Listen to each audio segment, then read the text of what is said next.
Okay, so we know that most of you have been to our panels before this weekend. Have you been to our Return of the Jedi or Vampire panel? No, but I should have been. Oh, that's no problem. That's no problem. Come on in. So we'll just do what we'll do is we'll do a brief recap for the benefit of our new attendees. Thank you very much.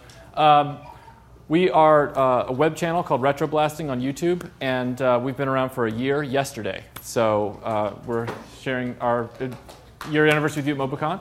Our last panel, which we're really excited about, is called Saturday Morning Barbarians, but we do videos such as Silverhawks, partly metal, totally messed up, Thundercats are racist porno kitties, Star Wars don't eat the yellow lightsaber, and Transformers Ratchet chaps my Ironhide.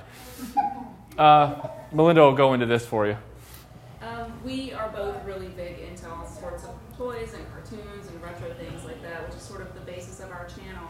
And these three franchises in particular that we're focusing on today, He-Man, Thundar, and Blackstar, you know, we definitely watch them. You know, almost every Saturday morning we have cereal and cartoon time, and those are frequented on that list. And we have all of the action figures in association with this. We also have Blackstar's Ice Castle. So I mean, we've got a lot of different types of things. So we can kind of speak from a place of knowledge at least. Just to give you a little history lesson, the phenomenon of what I'm calling the sci-fi barbarian of the 80s, or as Tex so nicely put it, Sword and Planet.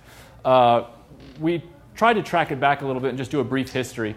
And I kind of believe it started with Edgar Rice Burroughs' John Carter of Mars in 1911, where a man from Earth is transported to Mars and finds himself in a primordial world and has to survive. The next sort of keystone in this evolution is Conan the Barbarian in the 20s from Robert E. Howard. He's not a science fiction or fantasy character in the grander sense, but he is a sword and sorcery character, and he runs into typical sorcery and fantasy elements in his adventures. And we can't forget Kamandi, Jack Kirby's great creation, The Last Boy on Earth, which starts to take on that Thundar aspect of the idea of a human trying to survive the savagery of a post-apocalyptic world in the ruins of civilization. But all that culminated with He-Man, Blackstar, and Thundar. And what I look at this sort of period in animation history, Melinda and I were talking about this, it's strange because if you've ever worked retail and you're at the register, it's dead. And you know there are people out there in the store. And then all of a sudden, like a hive mind, like hornets, they all bum rush the register at the same time. And you're like, wait a second, how did everybody decide to buy their stuff right now? Like they were all out there and now they're all on this. And that's kind of what happened in this period in history, because in 1980, you had Thundar. In 1981, you had Blackstar. In 1982, you had Masters of the Universe. And then in 1983, it was animated as He-Man and the Masters of the Universe, and that exploded the whole genre even further. Now, I want to point out something here before we go any further, because I know this is a question that might be occupying some of your minds. Lion-O is not a science fiction barbarian. Lion-O is a cat man in rodeo clown makeup and a Cirque du Soleil costume. So in the 70s, sword and sorcery was revitalized, and it was rejuvenated through Marvel Comics largely with Conan and Red Sonja. And at this point, sword and sorcery became a viable medium for telling stories. When you go into the 80s, you'll have the Arnold Schwarzenegger adaptation, you'll have Red Sonja, you'll even have Beastmaster, you'll have the much derided Lady Hawk, you'll have the much derided Deathstalker series, which if you haven't seen that, those are some good times on a late night. And so marketers decided what they wanted to do was, with the advent of Star Wars in the late 70s as well, which was such a mega hit, I'm sure there were a bunch of different people, just like everybody bum rushing the registers at the same time. They all said at the same time in different offices around Hollywood, you know, if we could get Star Wars and we could get Conan and we could put them together, we'd have a mega hit on our hands. Something like that. Yeah, I know. Never would have buses like that. So one of the aspects of science fiction that we think is interesting from a modern perspective is that a lot of people today talk about how they feel like Retro isn't dark enough, and Retro's fun to remember, but it's kind of cheesy, and it's not as hardcore as the movies today. You know, Batman's like a savage now, and Superman's emo, and everyone's, you know, kind of. But we wanted to show you this clip. This is the intro to Thundar the Barbarian, and if you just take the aesthetic lens off and just listen. What's that? This is my childhood. I know. No. I'm not about to insult anything. No, I remember. I graduated in 1993. I was waiting for the comet. Yeah. I really was. I'm like, when 1994 rolled around, I'm like, I haven't had a comet. Yeah. In 1996, I was waiting for Khan. I know how you feel. In 1997, I was waiting to escape from New York. Right.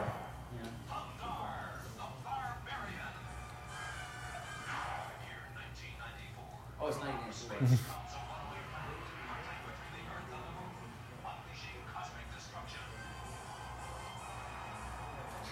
If you look at it, the comet splits the moon and pulls away all the atmospheric moisture. Yes, exactly. I think that's pretty dark. Yes, it was.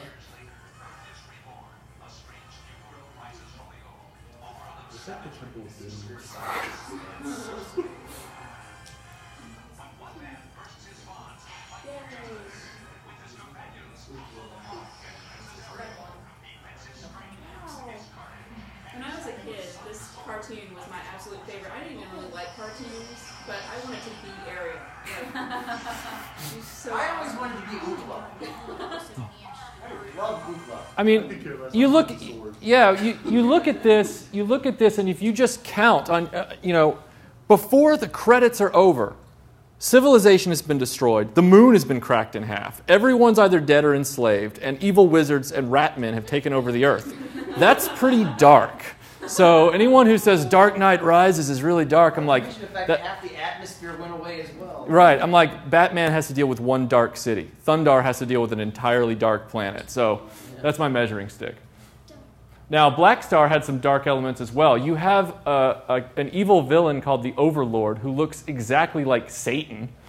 Satine. I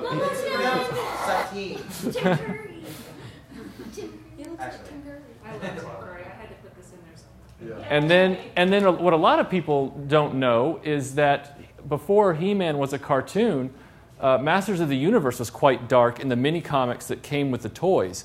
And this panel alone demonstrates how dark 80s retro fiction can be.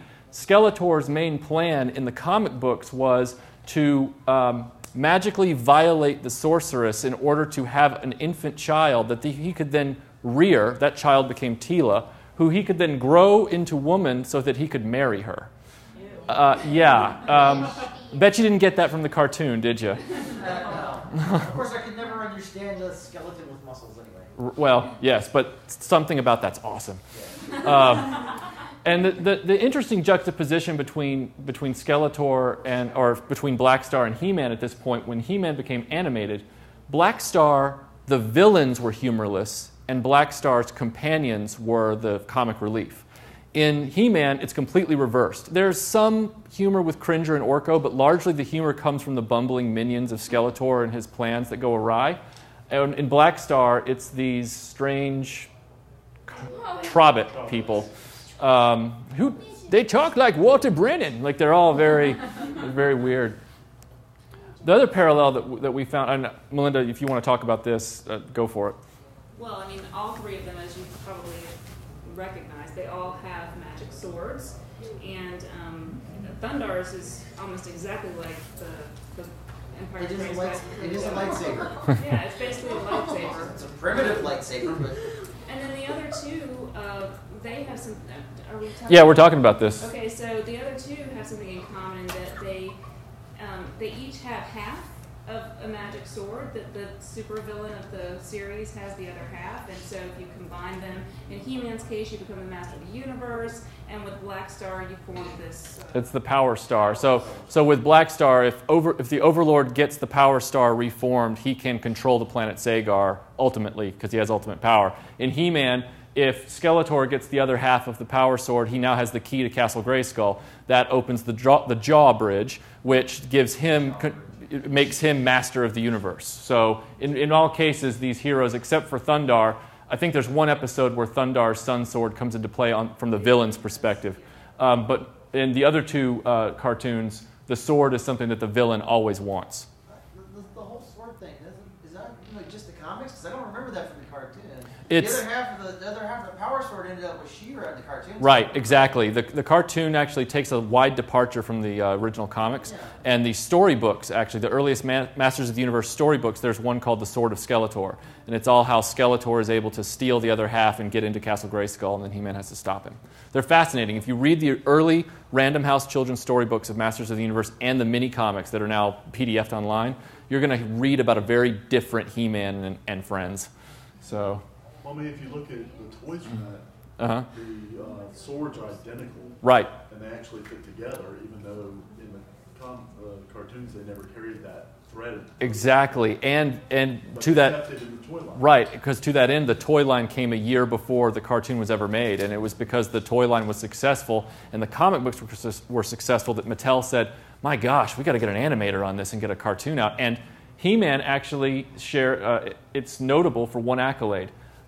Black Star and Thundar were Saturday morning cartoons. They were only on Saturday morning, and they only had a run of about between, I believe, 14 and 20 episodes, maybe, for both series.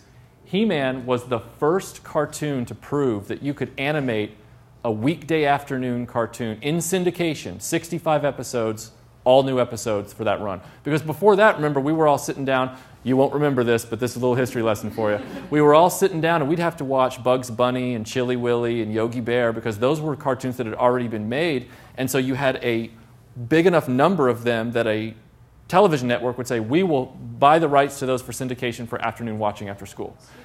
Yes, Filmation said, you know what? We can come out with a new cartoon that doesn't have to be Saturday morning, 65 episodes. That's why He-Man always has some of the same animation in it every time, because that's how they got around. They constantly reused Filmation. Filmation invented basically recycling animations. Right. Not just He-Man. Look at all their stuff. Fat Albert. Right. All the Wall Star Trek. Anything with a transformation sequence. Yes. Those were all It made it economical. Yeah. Right. The Filmation Ghostbusters series. Right. Right. Go ahead. Well, this is my favorite part. All three series have a sorceress person that's associated with the hero, and so in He-Man, she's called the Sorceress, and you have Ariel and Mara, and they all have sort of a lot of similarities to each other, and they sort of just become useful when sheer brute strength won't, kill the monster. Then they're the brains. Yes, they are the brains. They're the brains. And what I like about these characters is this is still at a point where writers aren't making female characters masculine in order to give them power. The female characters still retain their femininity, while at the same time they actually have important roles to play in the development of the series. Although I will say He-Man had Teela, who was kind of going in that direction of what Right. we're talking about. Right. I know I always like the Sorceress better. Although when watching it now, her voice is just unbearable. I've seen it recently. But Ooh, He-Man. Yeah. yeah. The characters all had beastly companions. So He-Man had Battle Cat, who did talk. Black Star had Warlock the Dragon, who didn't talk, but he could breathe fire. And to me, that's like having AC. That's like an awesome option in my car. AC, awesome characteristic. That's right. There you go. You can copyright that, but I need to borrow that. And then Thundar's unique in a lot of ways from the other two, because these two were both Filmation cartoons. But even Lou Scheimer said it himself when he was doing He-Man, that Black Star was kind of his practice run when they finally gave him He-Man. But in the case of Thundar, Ookla is not a mount. Ookla is not a ride. Ookla is like Chewbacca. He's a friend of Thundar that accompanies him. I always actually compared Thundar to Barbarians to Star Wars. It's like Thundar was a cross between Luke Skywalker and Han Solo. Mm-hmm. You had Princess Leia and Ariel, and of course you have Ookla to mock his Chewbacca. Right. Yeah. And he even has that ability to talk, and the characters understand it, but we don't, much like Chewbacca. So, interesting side note. Ookla, does anyone know where his name came from? Oh, Lord. I can't remember. It's the actual, if you were to say UCLA. Oh. Although I think my favorite episode of Thundar had to be when they meet Ariel's people, and Ukla is trying to eat with chopsticks, and they're too tiny. Right. He's just like grabbing a whole handful. It's like, Kind of sounded like him. Oh, we already talked about this, but this is the parallel with the swords. So the swords always combine in Black Star and He-Man. So. And the other thing, we were talking about how Thundar is different from the other two. This is the other big difference, is that in Thunder there's not one primary villain. You know, they have a different one every week. Right. And the only person that reappears is Gemini, and he only is in there twice. So, you know, Thundar is kind of this nomadic person. He's not just staying in his one place defending either Castle Grayskull or the Trobits or whatever. He's roaming the earth trying to destroy all the evil warlord sorcerers. So it's kind of a bigger scope. he's the most Conan of the Barbarians. Yes, Thundar has the biggest job ahead of him because, you know, Black Star has to save the planet Sagar. He-Man has to defend Castle Grayskull. So Castle Grayskull's already in good guy hands. He-Man just has to keep the bad guys out. Thundar, on the other hand, is an escaped slave who's trying to destroy every wizard on the earth. So it's, you know, you gotta respect his tenacity. There's some other aspects to these characters that we find interesting, these franchises. For one, the use of technology. The reason we call it sci-fi barbarians is because all these characters look on the surface like sword and sorcery characters, but there's a technological element to all of these stories that come through in different ways. In Black Star, you have the technology being the device that gets him onto the planet Sagar. He's an astronaut from Earth that crash lands onto the planet. And then after that, it becomes straight-up sword and planet fiction. Whereas in He-Man, for example, it is a pervasive influence throughout Eternia. Skeletor and his minions generally use magic and sorcery, but Trapjaw and some of the other characters have technological aspects to them where they have laser blasters and things of that nature. And He-Man's Kingdom of Eternia, all the soldiers, they rely on technology to live because they have no magical powers or no magical weapons. Tanks in Eternia. Right, but that's technology for you. Oh, that's what I'm saying. Yeah. Now, in Thundar, what I think is the most interesting is that in Thundar, technology is almost, by and large, evil. It's something that Thundar doesn't trust. Ariel knows about it, but she prefers to use magic. Ukla just tears it up. They see evil they see technology as something that's most often harnessed by evil wizards. The wizards are trying to get missile silos restarted, and they're trying to get satellites put back in the air, and they're trying to do all these things with this ruined technology, and Thundar's like, destroy it, you know? So 3 different ways to look at technology through 3 different lenses. Well, I think we have covered it. And more. Get you plenty of material. Well, I want to thank everybody who showed up today. I know it's late in the game, and I know this is the last day of Mobicon, and so I'm really glad to see that so many people, by proportion, showed up to this panel. Thank you. And we have cards for everybody who doesn't already have them. We'd really like to stay in touch with all of you through the YouTube channel and through our website. So please come up after we get done and just introduce yourselves and talk with us a little bit. But thank you. This has been a great convention experience, and you guys made that possible. Thank you.